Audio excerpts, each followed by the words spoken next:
Hola, ¿qué tal? ¿Cómo están? Buenas noches, bienvenidos. Estamos comenzando una nueva edición de Buenas noches después de algunos días de ausencia. Gracias a todos por esperarnos, por los mensajes de cariño. Ya estamos nuevamente. ¿Y qué vamos a tener hoy? Vamos a dialogar con el periodista Alberto Medina Méndez. Buenos Aires está a punto de tomar medidas. Estas medidas van a repercutir seguramente en nosotros.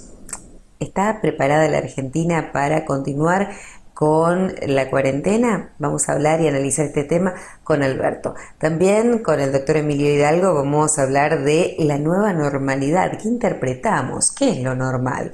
¿Y cómo funcionamos en este sentido?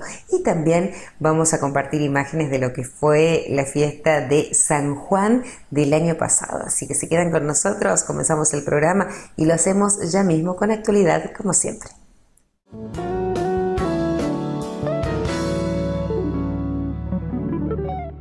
Lo que nosotros estamos dando es una facilidad de compra de nuevo equipamiento a los docentes que hoy tienen que cambiar su modalidad de trabajo. ¿Cuál es la modalidad de trabajo que tienen los docentes hoy?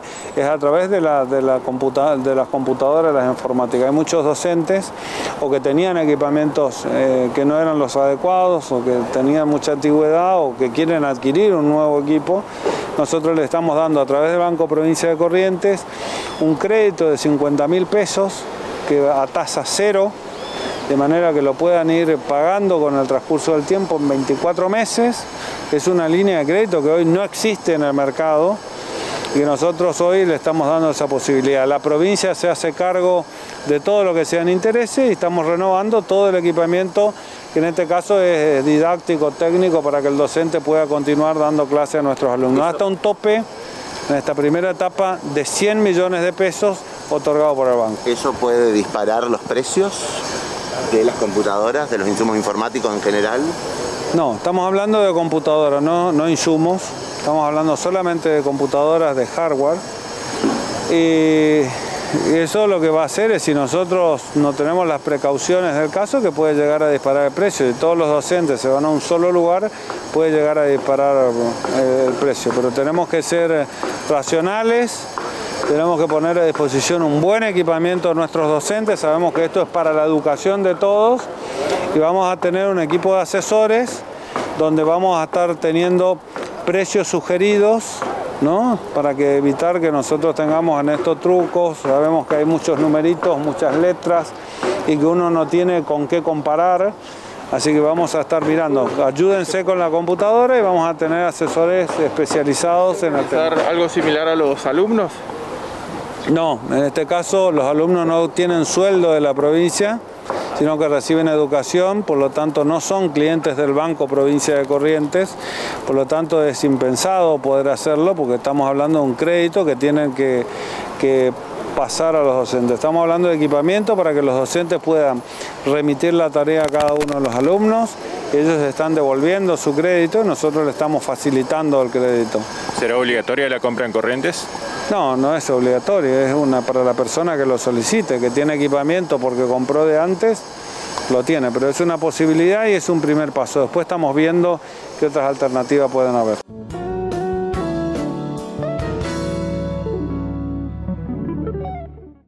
Bueno, yo antes de la primera pausa ya quiero agradecer, como siempre, a Ludovica Botier. Ya sabes, Ludovica es moda a tus pies.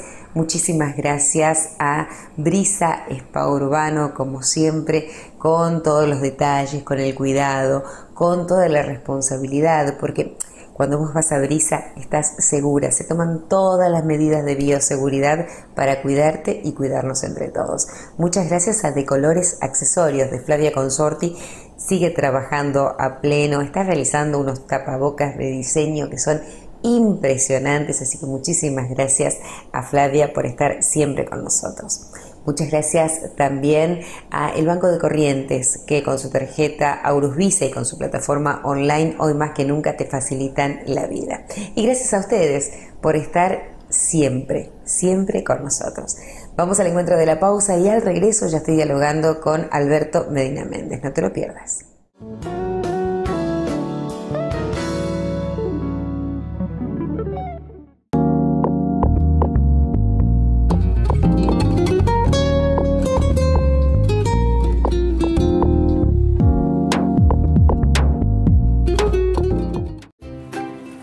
¿Por qué elijo el súper todos los días? Porque cada vez que voy al súper, encuentro que mamá consigue lo que busca. Encuentro que papá consigue lo que le gusta. Encuentro que Carlos lleva su plato favorito. Y que Cata encuentra lo que le hace feliz. Pero además de todo eso, encuentro tranquilidad, encuentro comodidad y sobre todo, encuentro calidez en la atención. Por eso elijo el súper. Porque sé que está de mi lado, del lado de mi familia.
Estamos en tiempos de mucha incertidumbre, eso no es una novedad, pero ahora, ¿cuál es el camino a seguir? ¿Argentina está preparada para otra cuarentena total y en el peor de los casos para lo que se llama un efecto invernada? Vamos a ver qué pasa con ese tema y sobre este tema particularmente vamos a dialogar con Alberto Medina Méndez, periodista, politólogo. ¿Cómo estamos, Alberto? Tanto tiempo, ya te extrañaba. ¿Qué tal? ¿Cómo estás, Miriam? Gracias por la invitación, como siempre. Bueno, decía recién, ¿no? Estamos en un marco de muchísima incertidumbre, medidas que están a punto de anunciarse. ¿Qué va a pasar con la Argentina? ¿La Argentina resiste una fase 1 o peor aún, un efecto invernada? Bueno, va a haber que mirar un poco la realidad según la geografía de Argentina, ¿no? Hoy el mapa muestra una heterogeneidad que no teníamos al comienzo de la pandemia. Una cosa obviamente es lo que podría denominarse la región AMBA, donde están concentrados el 80% de los casos del país, y obviamente eso convierte a esa zona en un lugar, digamos, claramente rojo. Otra situación parecida a esa la vivimos lamentablemente en la provincia del Chaco, más específicamente en la ciudad de Resistencia. Y distinto es lo que está pasando en el resto del país, ¿no? Con matices, por supuesto, en algunos lugares un poco peor, en otros lugares bastante mejor, y por eso me parece que en esta fase la cuestión geográfica pasa a ser un poco central, ¿no? Mirar el país como un todo sería probablemente un error, y me parece que va siendo tiempo de ir regulando esa cuestión en el día a día para poder observar ese comportamiento. Si tu pregunta apunta si eso puede suceder fuertemente en la zona más peligrosa, sí, probablemente AMBA deba pasar por una etapa nuevamente de restricciones. La pregunta es hasta cuándo, ¿no? Porque cuando se analizan las cifras, me parece que todavía estamos bastante lejos del techo y del famoso pico. Estamos con una curva aplanada, pero al mismo tiempo prolongada. y a medida que van pasando las semanas nos sentimos cada vez más lejos de esa solución mágica a la que todos aspiramos, que tiene que ver con la vacuna, ¿no? Me parece que ya creo que a esta altura del partido tenemos que empezar a analizar alternativas, porque hay enfermedades que no tienen vacuna, hay enfermedades que tienen vacuna pero su efectividad es relativa, y hay otras que claramente aparece una vacuna mágica que te garantiza ciertos niveles de cobertura, pero esa no es una historia lineal de blanco o negro, digamos. En todo caso, podríamos aspirar a que pasen otros dos fenómenos. Uno es que la enfermedad se autoextinga, cosa que ha pasado en la historia de la humanidad, pero tampoco sabemos si eso es lo que va a ocurrir ahora, o bien que aparezca un tratamiento que te dé ciertas garantías, digamos, de efectividad y de eficacia de corto plazo, que pudiera, entre comillas, limitar los tiempos de internación, minimizar los casos, la letalidad de la enfermedad. No, pero ninguna de esas preguntas tienen hoy respuesta. Ahora, dentro de las posibilidades, me parece que una buena posibilidad lo da el plasma convaleciente. Me parece que nos da una oportunidad de tener por lo menos un resguardo, digamos.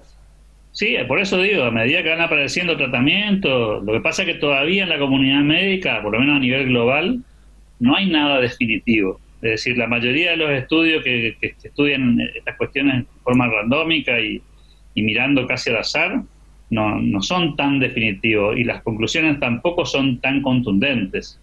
Es decir, sí, este tratamiento es mejor que este otro, ok, pero ¿cuánto baja? Poco. Este otro tratamiento funciona, sí, pero también tiene una efectividad relativa y depende de un montón de circunstancias, con lo cual al final del día todavía no apareció, digamos, la moneda de oro que, digamos, de alguna manera te permita decir, bueno, terminemos con esto y pasemos a otra etapa. Creo que en todo caso lo que viene, Miriam, es un duelo que me parece que estamos haciendo todos respecto a que muchas de las cosas que están pasando vinieron para quedarse. Ojalá que por no mucho tiempo, pero por momentos siento que vamos a convivir con estas cuestiones una larga temporada, digamos, ¿no? Y particularmente en Argentina, porque obviamente nosotros vivimos una situación distinta a la que está viviendo Europa, o Estados Unidos, o México, y por supuesto eso hace que en el corto plazo no sea una mala noticia, pero en el mediano plazo pasa a ser una noticia escandalosa, ¿no? O sea, si vos mirás los casos de Italia o de España, sí, ellos están aparentemente están en el final del proceso. Digamos, no se sabe teniendo en cuenta lo que pasa en China. Por eso, podría haber un rebrote, o podría ser otra cosa, no un rebrote de lo mismo, una versión nueva del coronavirus, que tampoco nadie sabe si va a ser peor, mejor, igual. Hay una discusión médica muy fuerte en este momento en Europa, y versiones encontradas de si esto es simplemente un valle para que vuelva de nuevo, o se trata de una caída definitiva, o si está perdiendo letalidad el virus o no, o fuerza, pero no hay nada demasiado contundente. Entonces me parece que lo que va haciendo tiempo es que el mundo reflexione respecto a cómo va a funcionar a partir de ahora, provisoriamente por cierto, pero de una manera un poco más decidida, porque si no es como que estamos esperando algo que no llega nunca, ¿no? Ahora, Alberto, en el caso de que para el AMBA se determine una cuarentena mucho más restringida, o en los famosos 15 días donde va a haber toque de queda, según se ha anunciado, o por lo menos por trascendidos, donde nadie va a poder entrar y salir, también nos repercute a todos los argentinos, porque no nos olvidemos que todos los negocios, todos los suministros vienen desde Buenos Aires. Sin duda, tiene un impacto en el resto del país, sobre todo en materia económica, muy, muy importante, pero también me asustan los argumentos a mí. Es decir, si el argumento para justificar esta decisión, que podría ser atendible, ¿no?, es que ese parate podría ayudar a frenar la virulencia de la curva, y bueno, pero la pregunta sería, pero dentro de 15 días, si no para, ¿qué hacemos? La otra pregunta es, ¿van a cumplir los ciudadanos esta nueva restricción? ¿Estará dispuesto un ciudadano promedio de esos lugares a retroceder sobre lo ganado, entre comillas? Porque parece muy, muy natural para nosotros decir, el gobierno toma la decisión y ya está. Bueno, hay que ver, porque el gobierno tampoco tiene capacidad operativa para controlar 10 millones de habitantes. No hay ningún gobierno ni ningún Estado que esté en condiciones ni siquiera hacer un toque de queda y garantizar que el toque de queda funciona. ¿Qué vas a hacer con la calle, con la gente a las 10 de la noche? ¿La vas a fusilar en la calle? Digamos, no existe esa posibilidad. Y no hay un aparato estatal de semejante envergadura capaz de sostener eso. Alguna vez lo dijo el presidente, ¿no? La cuarentena se hace si la gente quiere hacer la cuarentena. Es decir, si la sociedad no acepta esta regla, no hay gobierno que pueda frenar, y de hecho eso explica en buena medida algo que los argentinos no entendemos, que es cómo funcionan estas cosas en el resto del mundo. Si nosotros decimos, ¿por qué Estados Unidos no controló, o Europa, o Suecia? Bueno, tal vez porque no entendemos cómo funciona la idiosincrasia local. En esos países del mundo nadie aceptaría que un gobierno le diga si puede hacer o no puede hacer. En todo caso, la gente toma la decisión de resguardarse, cuidarse, quedarse, pero no porque haya una prohibición o una ley o una norma que me permita o me impida circular. Nosotros somos tal vez un poco más mansos y aceptamos esa regla de juego, y por eso nos cuesta entender lo que pasa en otras naciones, ¿no? Ahora, Alberto, teniendo los casos testigos acá al lado, nada más en Resistencia o en Buenos Aires, donde la gente se niega a cumplir o a tomar en serio lo que significa esta virulencia, me parece que los ejemplos están a las claras. En ese caso, sí, me parece, desde acá lo estoy viendo, que Corrientes a acatar las medidas, al cumplir con todo lo que se nos pidió, al hacer el esfuerzo compartido, los casos sí, pero están fíjate, controlados. Al final del día es una combinación. Todavía no tenemos un veredicto demasiado definitivo respecto a por qué en el Chaco tenemos la cantidad de muertos que tenemos y en Corrientes tenemos lo que tenemos. Digo porque no podría ser... No, yo creo que no, porque digo, si creemos que hay una sola cosa que muestra la diferencia de conducta entre ambas provincias, podemos caer en un error demasiado básico y lineal, digamos, ¿no? Creo que la conducta de los gobiernos provinciales fue distinta, las conductas de las sociedades fueron diferentes, la dinámica hospitalaria y del sistema de salud del Chaco no es la dinámica del sistema hospitalario de Corrientes.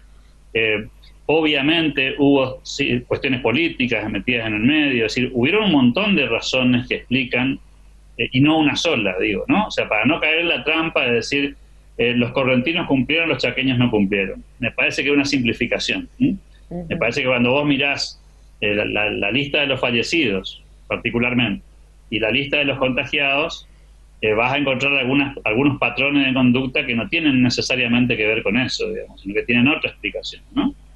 Comunidades, digamos, de origen aborigen, que no tienen, que no creen en la medicina tradicional y por lo tanto no se medican, no se cuidan de la diabetes, no se cuidan de la hipertensión porque no creen en la medicina tradicional, y obviamente esta enfermedad ya está demostrado que a esos grupos de riesgo, es decir, a personas que tienen problemas de inmunodepresión, los ataca con más potencia y obviamente los encuentra más débiles. Como así también este sistema descentralizado que eligió el Chaco de tener pacientes COVID en centros de salud privados, públicos, mezclados con otros pacientes de otras patologías, también explica en alguna medida el nivel de letalidad que tuvo en el Chaco, que en el caso de Corrientes, por una decisión estratégica, se concentró en un solo lugar físico, con un esquema de atención centralizado provincial, y el Chaco eligió otro modelo. Entonces, y obviamente la pelea de intendente de Resistencia con el gobernador, o sea, hay una serie de situaciones que no explican una sola de ellas la diferencia de números, que es una historia distinta a lo que pasa en Buenos Aires, que tiene otra característica urbana, ¿no? Por eso es tan difícil comparar ciudades, países, naciones, y podemos caer en la trampa de decir, bueno, a Uruguay le fue fantástico porque acertó en las medidas, y a Chile le fue un desastre porque se equivocó. Bueno, hay una serie de factores que entran a jugar y que condicionan y explican por qué en una nación funcionó de una manera y en otra nación funcionó de otra. De hecho, hay todavía una discusión en el mundo respecto a por qué la pandemia fue tan fuerte en algunas ciudades y no en otras. Porque en el mismo Italia, digamos, donde vos tenés el caso testigo más potente del planeta, probablemente por la velocidad con la que entró la enfermedad, hay zonas de Italia que están mucho mejor que otras. ¿Y cuál es la explicación? ¿Hay alguna explicación epidemiológica, de grupos de riesgo, de sistemas de salud? La verdad es que no. Y los mismos médicos se preguntan por qué acá fue tan fuerte y acá no, digamos. En Estados Unidos pasa lo mismo. Hay ciudades enormes como Nueva York que sufrieron una tragedia y ciudades de similar magnitud como Los Ángeles que no tuvo ese problema. Entonces, ¿cuál es la explicación? Porque evidentemente no. Por eso es que en este tipo de cosas en las que sabemos bastante poco, puede ser muy peligroso sacar conclusiones lineales.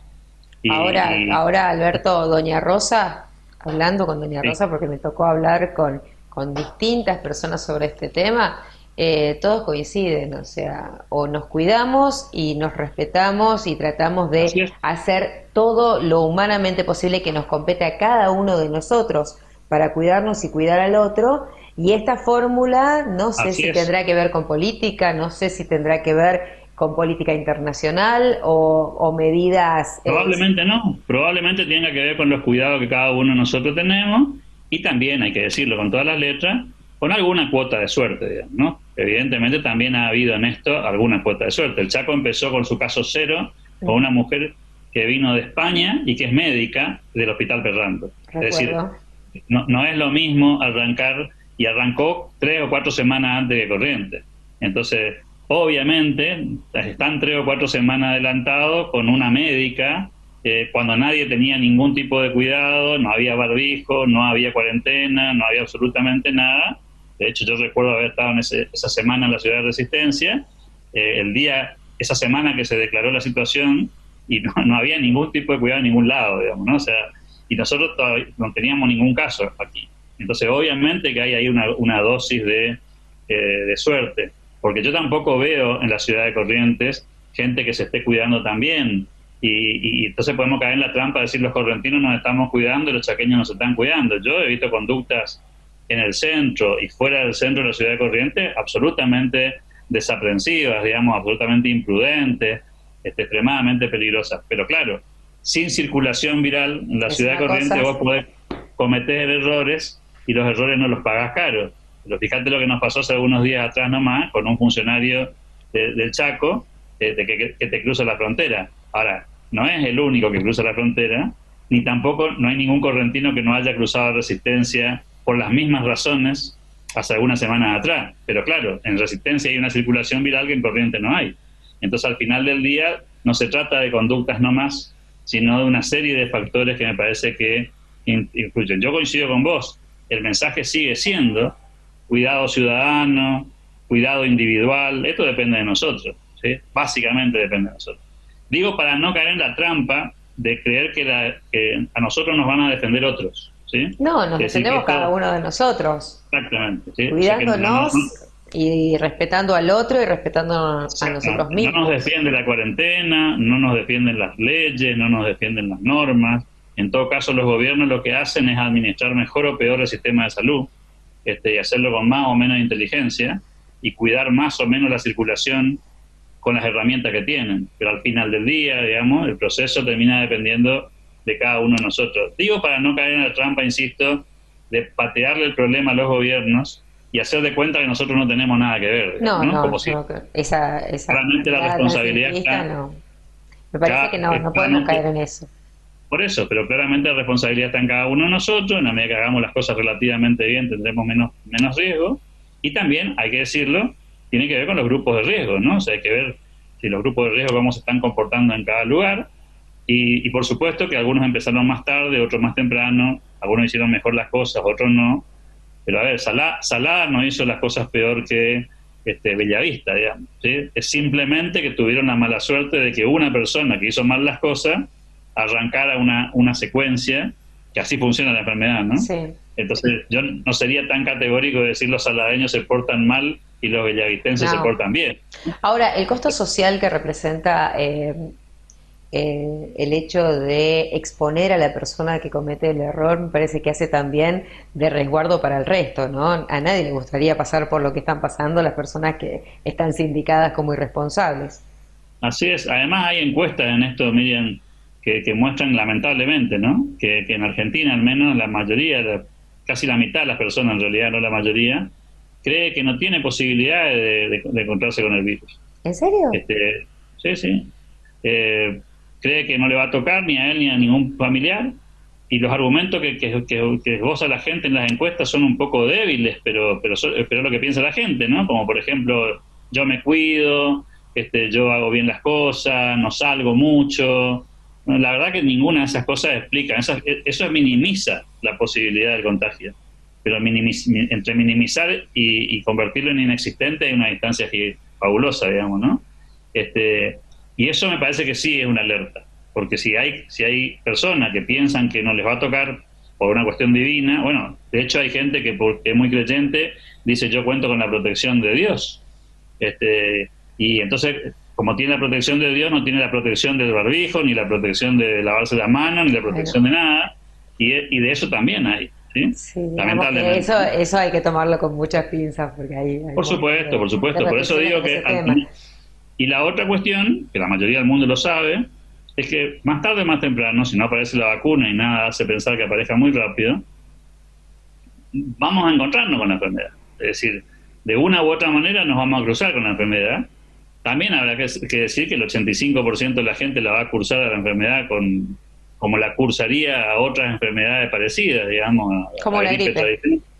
Exacto, o un poco más intensa tal vez que una gripe habitual, pero no más que eso. Y que solamente un 5% de los contagiados en algún momento, dice la estadística mundial, van a tener que pasar por un proceso de hospitalización, de los cuales a su vez la inmensa mayoría lo va a superar sin dificultad, digamos, ¿no? En una rápida recuperación hospitalaria. Entonces al final del día el problema lo terminan encontrando los que tienen alguna comorbilidad, alguna debilidad inmunodepresiva, que obviamente se encuentran con un cuadro que se va agravando y complicando, ¿no? Por eso es que también digo, tenemos que hacer el duelo para enfrentarnos con una situación que probablemente nos vamos a tener que encontrar en algún momento. Ojalá que no nos pase, ojalá que seamos la excepción a la regla, pero en todo el mundo hay consenso en el que el 60-70% de la sociedad se va a infectar. Yo te invito a que estudies un poco las cifras de Italia.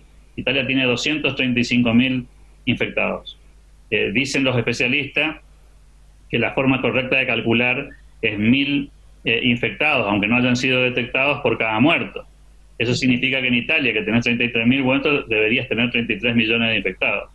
33 millones de infectados es aproximadamente poco más del 50% de la población italiana, ¿sí? Que ya pasó por el virus, de una u otra manera, sintomático, sin darse cuenta, con síntomas muy débiles. O sea que tampoco quedan muchos italianos sin contagiarse, ¿sí? Tomando estas cifras, ¿no?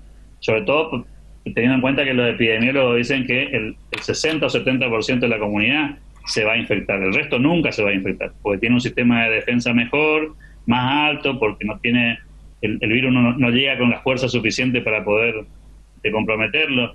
Ahora, nosotros si tomamos esas mismas cifras y esa misma lógica, Argentina tiene 1.000 muertos, lo cual significa 1 millón de personas infectadas.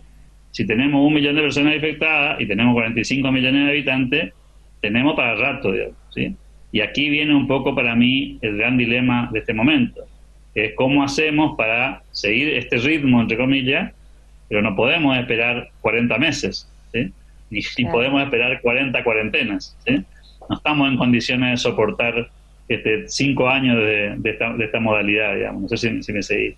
Sí, entonces ahí hay una decisión difícil. Hay una decisión difícil, que es o espero y aguanto mansamente a que aparezcan los tratamientos más eficaces, y la otra pregunta es ¿hasta cuándo? Por eso me asusta la medida de AMBA a mí, porque la medida de AMBA de tomar 15 días de margen para ver qué pasa nos puede llevar a lo que ya nos pasó, a que 15 días después te digan necesitamos 15 días más, 15 días más y después te digan necesitamos 21 días más, y como bien dijiste vos, la dinámica económica de Argentina depende en buena medida, y logística de Argentina depende en buena medida de Buenos Aires, y estaría un poco ahí en el cuello de botella de este país, y que podría perjudicar a todo el funcionamiento con las cosas que ya sabemos, porque obviamente eso tiene un impacto económico muy fuerte, gigantesco, que ya existe, digamos, ¿no? Y ahora, Alberto, ¿cuál es la salida? ¿Liberar y que todo el mundo se contagie? No, la salida es un poco lo que estamos haciendo en Corrientes. Si en Corrientes vos salís a la calle y vas a coincidir conmigo en que no está normalizado al 100%, pero digamos que está en un 70 o un 80% de lo que supimos ver en su momento, digamos, ¿no? Sí. Con las restricciones, la cola fuera de los negocios porque no pueden entrar más de X personas, las mesas distanciadas. pero la gente con el barbijo, con el alcohol en gel, limpiándose las manos, con los negocios repartiendo el spray para que vos te higienices, o sea, una convivencia con el virus, es decir, una nueva forma de vincularse entre nosotros, sin el saludo, la nueva normalidad. La nueva normalidad, ¿sí? Entonces yo no creo que esto para mí no depende en realidad de las normas.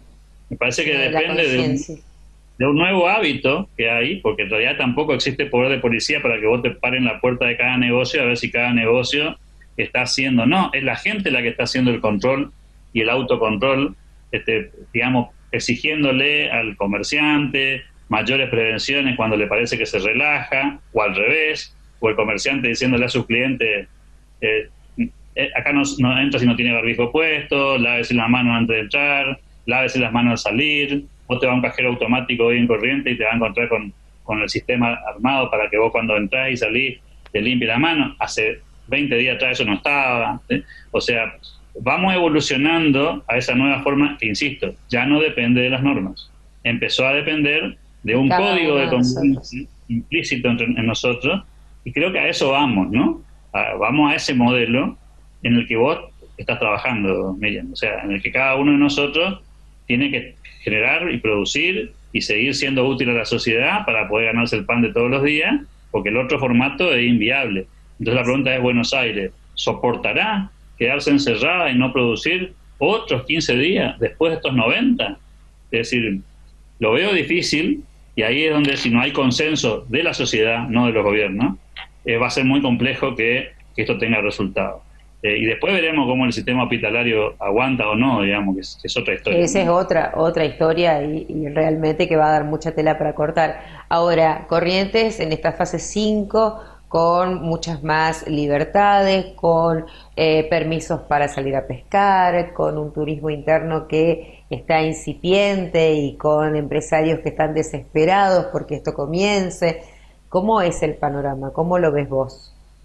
Así como lo contás, con esas preocupaciones y con esas dificultades en muchos sectores de la economía, en menos sectores que lo que hablamos hace 60 días contigo, digamos, ¿no? O sea, con muchas menos restricciones, con algunos sectores que están, no te digo recuperándose, pero al menos están en una línea de flotación que les permite sostener cierta viabilidad durante algún tiempo, veremos cuánto, hasta que esa nueva normalidad se acomode, y sectores que claramente van a estar muy golpeados. Corrientes creo que está en un punto de equilibrio, inestable por cierto, en el que te tenés que cuidar todos los días porque te enterás de 2 casos, 4 casos, 1 caso, 2 casos, y en la medida que lo podamos llevar de esa manera, fabuloso, digamos, ¿no? O sea, mejor que eso no vamos a tener. Y ojalá nos estemos, entre comillas, contagiando con niveles bajos de carga viral, porque eso sería honestamente la combinación óptima, ¿no? Que vayamos inmunizándonos sin caer en desgracia. Pero me parece que Corrientes en ese sentido está bastante más adelantada, mucho más organizada, con consensos inclusive políticos que también ayudan mucho para que esto funcione armónicamente, y inclusive con un consenso que tiene que ver con una sociedad que dialoga con el poder, digamos, y que encuentra puntos de contacto, ¿no? Exacto. Creo que eso a Corrientes lo ha beneficiado mucho para superar la etapa más caótica que fue la anterior, y hoy nos encuentra como más ordenados, cuando provincias como el Chaco están pasando por una situación espantosa, no solamente por los números, sino por esto que te digo, por la conflictividad, por las dificultades, por la confusión informativa, obviamente por la cantidad de casos que tienen, por el sistema que está no colapsado, pero digamos en límites bastante complicados, digamos, sí. y que Corrientes tendría un dilema dentro de muy poco tiempo, que será: ¿tendremos que finalmente socorrer al Chaco si eventualmente el sistema de salud chaqueño colapsa? Y si lo hacemos, ¿cómo será ese proceso, no? Qué buena pregunta. Ahora, ¿vos pensás que lo peor ya pasó? Porque según algunas personas que ven un poco más allá, mirando a largo plazo, también ve como un gran problema el hecho de la bajante del río, que todavía no encuentra su pico de estabilidad. Eso va a complicar el tema de la generación de energía y también la llegada de agua a los domicilios, y van a haber ciudades que van a estar más complicadas. Por otro lado, también en estos días se está pasando una manga de 8 kilómetros de langosta que está haciendo estragos en las plantaciones. Digo, esto se puede complicar un poco más sin tratar de ser fatalistas, ¿no? A ver, yo no soy epidemiólogo, ni soy especialista en salud, ni nada que se le parezca, pero las estadísticas de Argentina y de Corrientes en particular muestran que todavía estamos bastante lejos del pico, digamos, ¿no? No es solamente que todavía no llegamos al pico, sino que estamos bastante lejos, ¿no? Porque si miramos el comportamiento de cualquier nación, ¿no?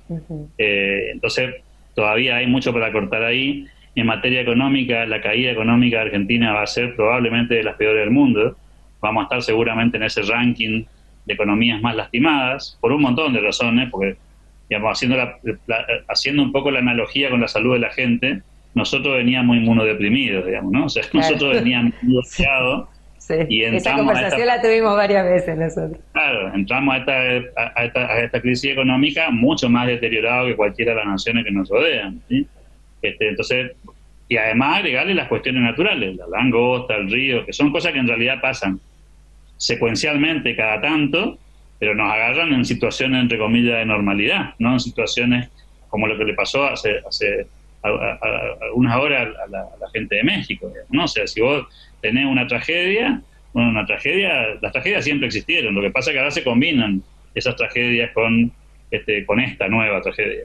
Entonces sí, yo creo que todavía no llegó lo peor, por eso estoy tan preocupado de que nos pongamos las pilas para salir a dar la batalla, porque lo que viene nos necesita muy activos, no nos necesita muy pasivos. O sea, no nos podemos dar el lujo, nosotros no somos un país rico, no somos una sociedad rica, tenemos 40% de pobres antes de la pandemia, entonces no nos podemos dar el lujo de quedarnos en nuestra casa mientras pasa la tormenta, lamentablemente, ¿no?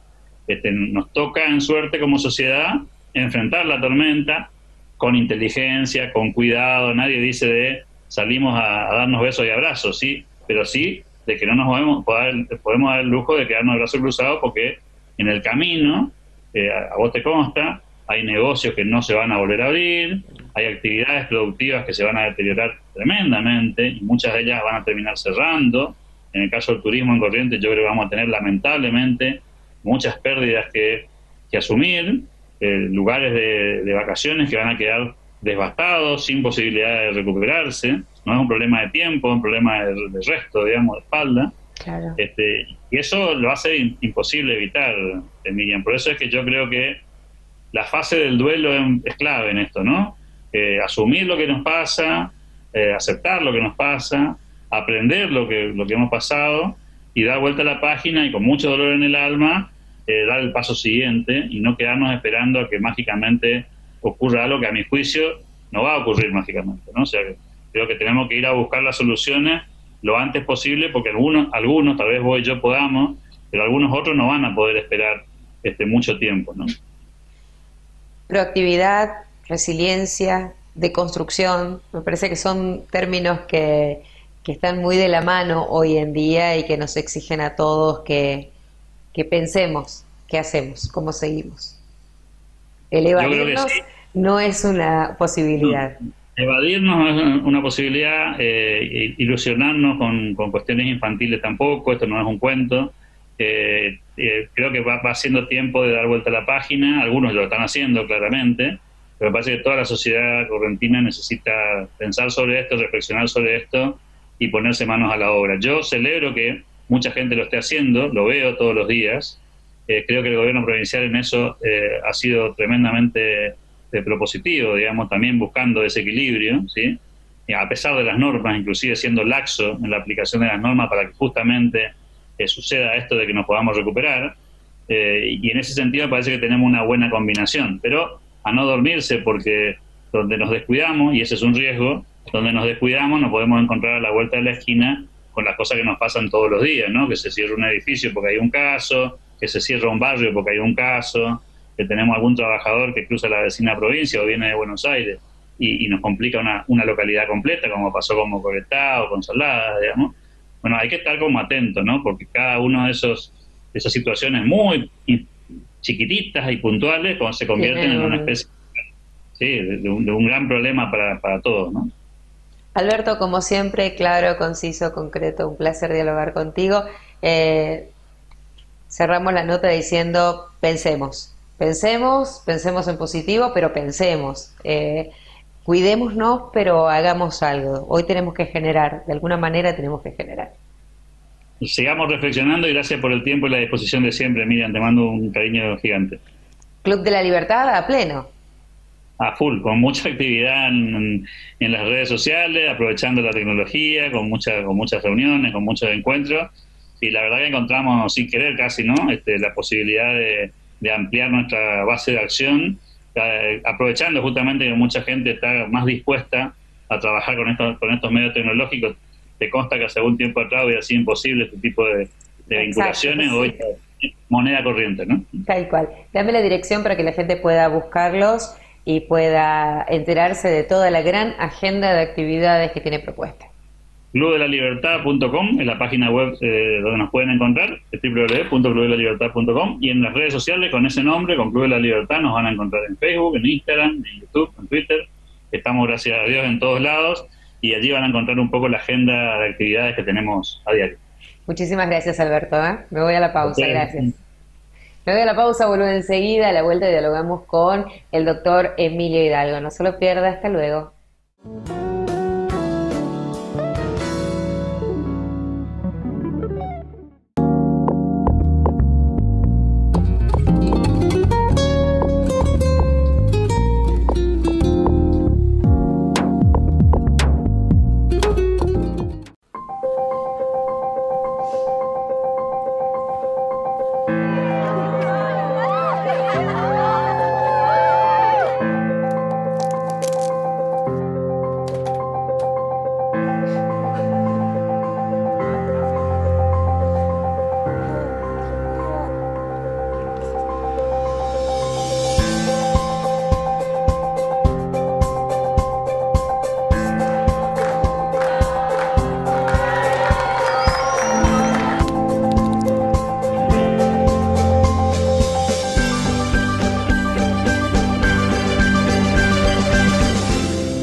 Como desde 1890 nosotros cuidamos nuestra cerveza, te pedimos que vos la cuides paso a paso al servirla. Empecemos con los barriles. Los barriles se guardan en un lugar fresco. Nunca dejes pasar más de 7 días después de pinchado el barril. Mantener las líneas de las choperas limpias. Cada 21 días pasaremos a sanitizarlas. El vaso limpio, cristalino y enfriado antes de servir. Inclina el vaso a 45 grados con mano firme. El vaso no debe tocar el pico. Dije, el vaso no debe tocar el pico. Comprobar que la espuma del chop sea de 2 dedos exactos para proteger los sabores y aromas de nuestra cerveza. Entregar bien frío, 2-3 grados, para que se pueda disfrutar su sabor suave y refrescante. Así se sirve el verdadero chop. Así se toma el verdadero chop.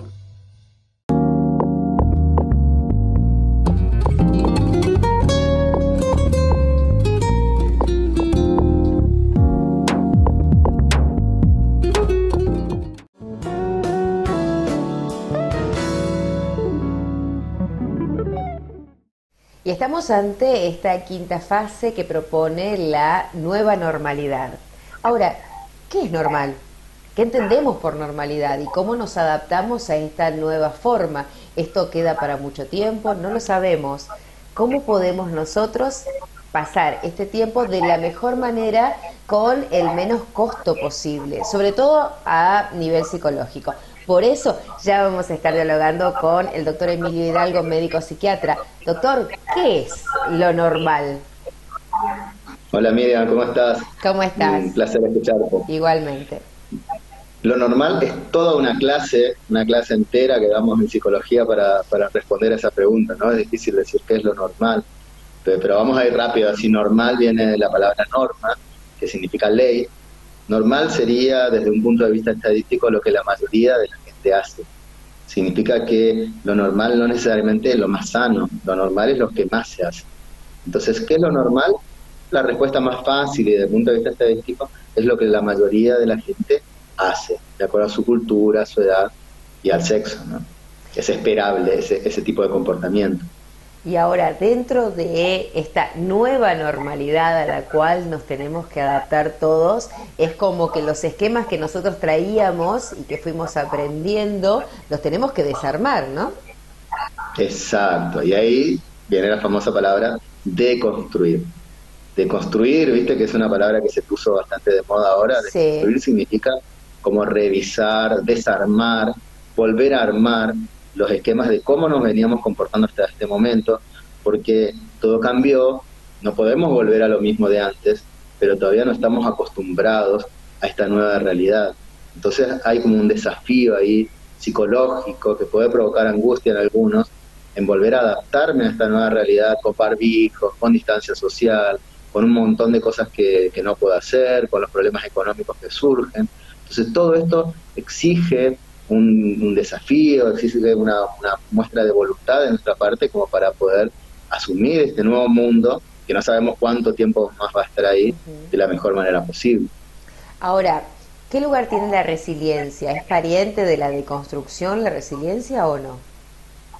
Sí, es pariente, porque cuando deconstruimos algo, cuando volvemos a armar algo, tenemos que adaptarnos. La palabra resiliencia significa adaptarse a algo que cambió o algo que me afectó, que me hizo mal, y salir de esa experiencia fortalecido, con un conocimiento nuevo, tolerarlo y avanzar, tolerar mi frustración y avanzar. Entonces son todas características que tiene una personalidad normal. Dentro de los rasgos normales de personalidad, todos debemos tener alguna capacidad de revisar nuestros errores, de aprender de ellos, y también de resiliencia, de tolerar y seguir avanzando, pese a que las cosas por ahí no están como uno quisiera, ¿no? Dentro de la vida cada uno se adapta como puede y le lleva el tiempo que necesita, no hay una norma y una regla. Ahora, desde tu punto de vista profesional, ¿ves que a la gente le está costando más adaptarse a esta nueva forma de vivir? Y la mirada es muy individual. Si yo doy una respuesta muy general, hay personas que se van a ver identificadas y otras que no. Yo veo que hay personas que no fue difícil estar en cuarentena, o que aprovecharon el tiempo, estuvieron más con sus hijos, descubrieron cosas nuevas, y el aislamiento no fue algo malo para ellos. Y hay personas que las destruyó psicológicamente, con mucha ansiedad, con sin saber para dónde ir, mucho ánimo depresivo. Entonces lo mismo pasa con esta adaptación. Va a haber personas que están como más predispuestas al cambio, que toleran bien la posibilidad, digamos, de estas modificaciones, y otras que por ahí llegan a la consulta y se quieren sacar el barbijo porque no soportan o no pueden respirar, o están muy tristes porque no pueden ver a una persona que está en otra provincia. Entonces, la capacidad de adaptarse depende de cada uno. Hay algo que se llama cociente de cambio, que es la capacidad de cambio que tiene cada uno. Entonces, la respuesta es individual. Van a haber personas que se van a adaptar sin problemas y otras a las que les va a costar bastante adaptarse a este nuevo mundo, ¿no? A este nuevo sistema. El quedarse como congelado sin responder al cambio tampoco es bueno, es como una negación, ¿no? Es como una negación, es como acá no pasó nada. Por eso decíamos que depende mucho de las personas y también depende mucho del lugar donde estoy. En el interior de Corrientes hay lugares donde no hay virus, no hubo ni un solo contagio, y probablemente en esos lugares haya personas que se cuidan y personas que se cuidan tremendamente. Por eso escuchamos todo el tiempo noticias, ¿no?, de gente que no se está cuidando. Entonces, esa capacidad de adaptarse y de tolerar lo que se viene va a ser diferente de acuerdo a las circunstancias de cada uno, a lo que cada uno crea, a las creencias que tenemos acerca de qué se trata todo esto. Hay gente hasta que piensa que todo es una mentira, ¿no?, que el virus no es tan letal, o que no existe el verdadero peligro. Entonces, de acuerdo a lo que yo voy considerando, va a ser mi respuesta. Hay gente que va a tener mucho miedo a salir, con reacciones fóbicas, con reacciones obsesivas de cuidado, y hay gente que no se va a cuidar para nada, y van a haber conflictos, porque obviamente que va a molestar que haya gente que no se cuide, sobre todo si estás encerrado hace 2 meses y de pronto salís y ves que hay gente para la que no pasó nada, ¿no? Ahora, ¿cuál es la forma más sana de reaccionar, doctor? De proceder. La forma más sana es depende del contexto. Bien. No estamos en un lugar que por el momento haya circulación viral. Mientras no hay circulación viral, es una cosa.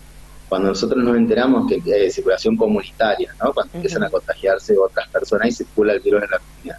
Mientras no haya circulación comunitaria, la forma de responder tiene que ser volver a nuestras actividades guardando la distancia, teniendo los recaudos necesarios, pero sin necesidad de barbijo, 2 metros de distancia, no hablar con personas que no forman parte de nuestro vínculo si no estamos alejados. Diferente es con nuestra familia, con la gente con la que estamos compartiendo todo el tiempo. Bueno, obviamente con esas personas no hay problema, pero con personas nuevas, no sabemos dónde están, esa sería la respuesta en este lugar donde no hay una circulación comunitaria. Ahora, cuando ya hay circulación comunitaria, ahí tenemos que volver para atrás, guardarnos. Por eso la respuesta sana va a ser muy cambiante de acuerdo a las circunstancias que se den en el contexto. Así que por el momento, que en el momento de la entrevista no hay circulación comunitaria en Corrientes, la idea es salgo, enfrento mis actividades guardando la distancia social. Esta nueva normalidad que es como que la repetimos mucho y es como que nos queremos convencer, ¿no? ¿Es algo que vino para quedarse, doctor? No, definitivamente. Vino para estar un buen tiempo más. Probablemente se encuentre una vacuna o por lo menos se encuentre algún tratamiento que sea eficaz y que evite que el virus prospere. No digo que no te enfermes, pero por lo menos que no te agrave, que no sea grave el contagio. Y eso va a depender mucho de los avances científicos. Entonces yo creo que si bien va a durar unos buenos meses más, tampoco es algo que vino a quedarse para siempre. Tengo que tener la capacidad de adaptarme y decir, bueno, tolero este par de meses que quedan por delante, sabiendo que esto se va a terminar en algún momento. Y creo que la idea de que se va a terminar me da como esperanza, me dan ganas, como diciendo, bueno, atravieso esto, que es un momento histórico en la humanidad, de la mejor manera que pueda, y después ya veré qué hago cuando empiece a soltarse un poco más todo. Doctor, ¿y qué podemos hacer cuando sentimos que no podemos manejar la situación? Que esto nos sobrepasa y nos sentimos angustiados y empezamos a buscar los por qué. ¿Qué tiene que hacer la persona que está en su casa y que tal vez no tiene acceso a una consulta con el psicólogo o con el psiquiatra? ¿Qué hace? Nosotros somos seres sociales, por eso también impacta mucho el aislamiento. Necesitamos hablar, abrazarnos, el contacto estrecho, la intimidad, y creo que eso es lo que más impacta a las personas, ¿no? Los abuelos que no pueden ver a los nietos por ahí, ahora sí, en este momento, eso creo que es lo que más mal nos hace. Entonces creo que cuando estás así, lo que tenés que hacer es buscar el apoyo de familiares, de amigos, el contacto, que si son personas que están en la misma ciudad, puedes ir, visitarlas, verlas, y si están en otra ciudad o en otra provincia, podés usar una videollamada, una llamada común. Creo que eso ayuda muchísimo, soluciona mucho las cosas, el poder tener el apoyo, el contacto, poder contar nuestras cosas. Por eso es que la soledad suele ser algo tan terrible, porque se trata de no tener con quién hablar. Entonces, creo que lo que tenemos que hacer es buscar apoyo, buscar contención, como sea personalmente, sea a nivel virtual, o bueno, un profesional si se puede. Muchísimas gracias como siempre, Emilio. ¿Cómo hace la gente para ponerse en contacto contigo? No, ahora estoy presencial en Salta 1524, así que cualquier cosa se acercan del Centro 100. Y gracias, Miriam. Seguimos en contacto. Gracias. Un beso.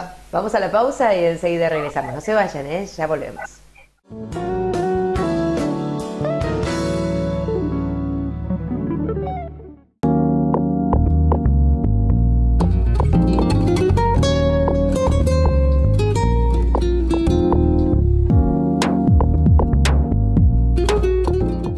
El súper que está de tu lado sigue sumando beneficios. Junto a Plus Pago, podés pagar tus facturas de servicios, envío de dinero, extracción y pago con débito. Muchos más servicios en un solo lugar. Conoce estos beneficios en el súper que está de tu lado. Corrientes, Hipólito Yrigoyen 1773. Resistencia, Juan B. Justo 282. El súper de la gente de tu lado y para vos. Ferretería Bucor es sinónimo de calidad y garantía en todos sus productos. Te ofrece la mayor variedad en herramientas industriales y para el agro, con atención personalizada. Ferretería Bucor te espera en Avenida Libertad 6350 a 200 metros del acceso al Águila. O llámanos gratis al 0800-555-098. Ferretería Bucor es parte de todos tus proyectos.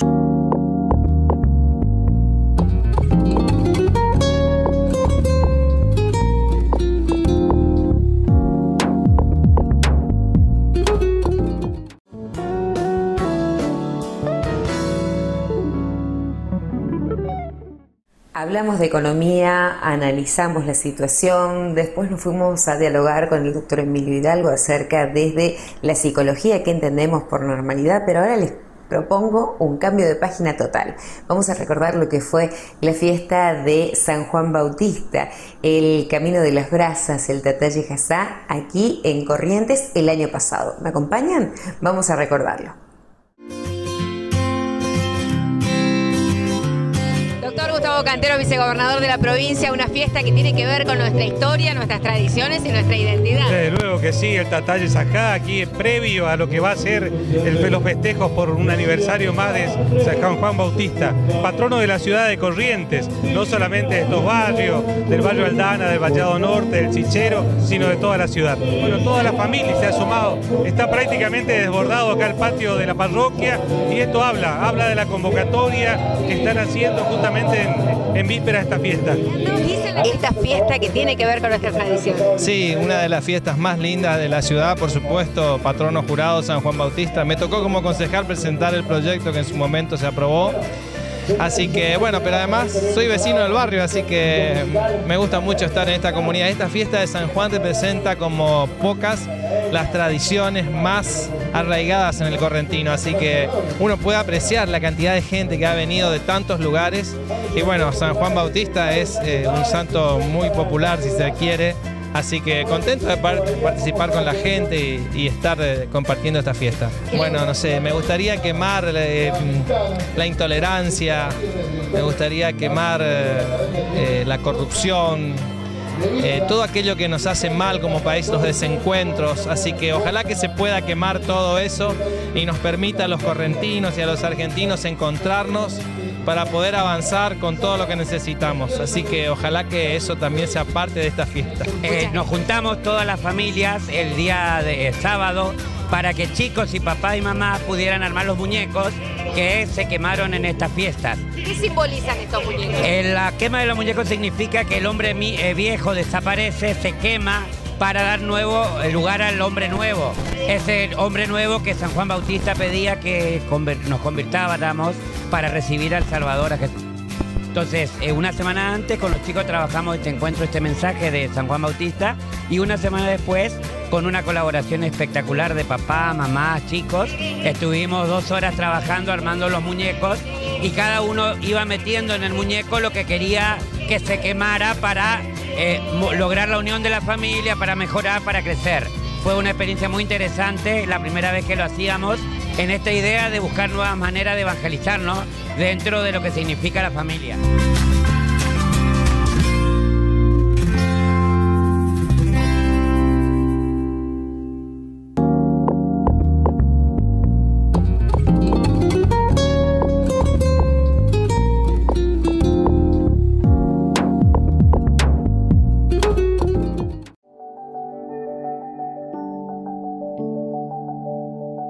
Renaci es una unidad de duelo que fue conceptuada para acompañar a las personas que están transitando justamente por la pérdida de un ser querido. Renaci es un servicio gratuito, no se cobra nada, pueden venir personas que sean afiliadas a Previsora del Paraná, que es la empresa que lo auspicia, o también personas que no estén afiliadas, es abierto a todo el mundo. Cuando perdemos a un ser querido aparecen problemas y no elaboramos bien el duelo, un duelo patológico, problemas en el trabajo, ideas de suicidio, duelos que no se terminan de elaborar nunca y que ocasionan muchos conflictos a nivel familiar, social. La idea de Renaci es evitarnos todos estos problemas y tratar de elaborar el duelo de la manera más eficaz posible y tratar de evitar todas las consecuencias negativas que esto podría traer.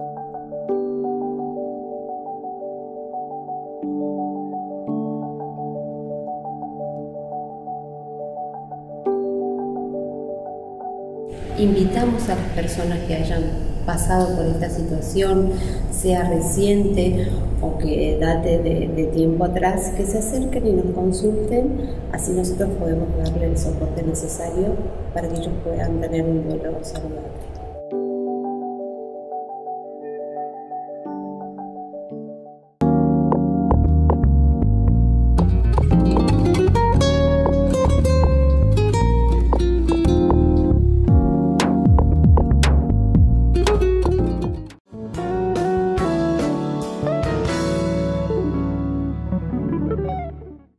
Bien, espero que les haya gustado el programa de hoy. Nosotros nos tenemos que despedir. Mañana volvemos con más entrevistas, con más notas. Ya nos vamos a poner al día con todos los entrevistados. Vamos a volver al espacio de Marta y Pepe. Estamos como deconstruyendo y volviendo a empezar. Así que gracias a todos por las muestras de cariño, por el acompañamiento, y aquí estamos, haciendo buenas noches como siempre. Será hasta mañana, Dios mediante, como siempre, en su canal favorito.